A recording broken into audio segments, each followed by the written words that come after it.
નમસ્કાર ખેડૂત મિત્રો, આજે હું એક ઓર્ગેનિક ખેડૂતની મુલાકાત માટે આવ્યો છું અને આપણી સાથે ઓર્ગેનિક ખેડૂત છે, તો એમને જ એનો પરિચય વિશે વાત કરી.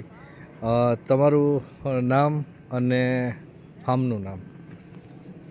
મારું નામ ડાંગરિયા દિલીપભાઈ વાલજીભાઈ છે, ગામ વાગડિયા. આપણે નેટ હાઉસમાં ટમેટીનું વાવેતર છે, સંપૂર્ણપણે ગાય આધારિત છે. બરાબર. ફાર્મનું નામ છે ધરતી કૃપા ફાર્મ. બરાબર. મિત્રો, આ ઓર્ગેનિક ખેડૂત છે અને જે ટમેટીનું વાવેતર એને અત્યારે એક ગાય આધારિત વાવેતર આખું કરેલું છે.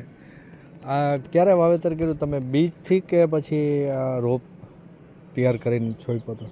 રોપ તૈયાર કરીને પહેલાં રોપ બનાવ્યો હતો, પછી તમે ધરવડીઓ કરીને પછી છોડ્યું. કેટલો ટાઈમ થયો આ છોડ્યું એને? 3 દિવસ. 3 દિવસ જ થયા છે. અને હવે માની લ્યો કે આનું જે પાક છે એ કયા મહિનામાં થાય? માર્ચમાં, એપ્રિલમાં? કંપની પ્રમાણે રહીએ એટલે 3 મહિનાનો? 2.5 મહિનામાં. 2.5 મહિના એટલે આ જાન્યુઆરી છે, ફેબ્રુઆરી, એટલે માર્ચમાં થઈ જાય. ટૂંકમાં માર્ચમાં આ ટમેટીનું કમ્પ્લીટ થઈ જશે. તો એની અંદર વચ્ચે આ ગ્રીન હાઉસમાં ડ્રેગન ફ્રૂટ પણ વાવેતર છે અને ઓર્ગેનિક આટલું આ એકર હશે? 2.5 વીઘા? હા, 2.5 વીઘા એટલે 1 એકરમાં કરેલું છે.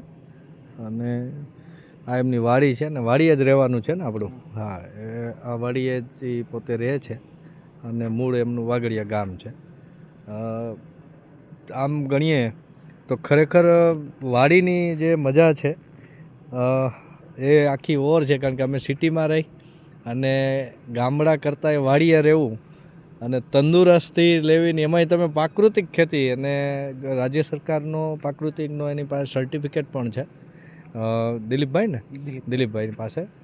અને તમે વાડીએ રહ્યો અને પેલા ગામમાં રહેતા હશો વાગડિયા, તો તમને કેવું રહે વાડીએ રહેવાનું ગામમાં? કુદરતી હવામાન છે સાહેબ, એ તો કુદરતી જ છે. પંખાની હવાય ના, એ તો ન ગમે કુદરતી હવામાનમાં રહે.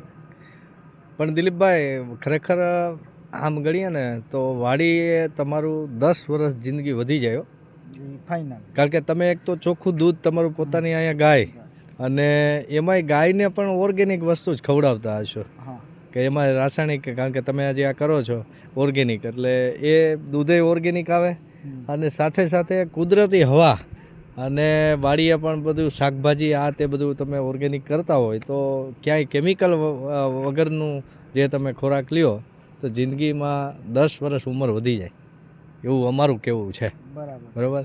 એટલે આ જે તમે કરો છો એ બરાબર છે.